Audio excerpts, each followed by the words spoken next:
आज हम पहुंचे हैं दूधतराई,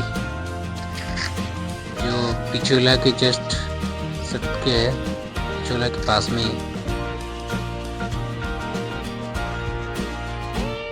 ऊपर पहाड़ी पर करणी माता मंदिर यहाँ से जस्ट सीधे दिखता है, और ये रोपवे जो जा रहे हैं करणी माता मंदिर जाते हैं यहाँ से।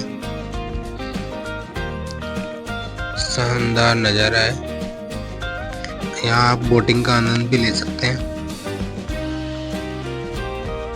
शाम के समय यहाँ पे काफ़ी पर्यटक आते हैं देश विदेश से। आप कब आ रहे हैं फिर उदयपुर शहर में घूमने?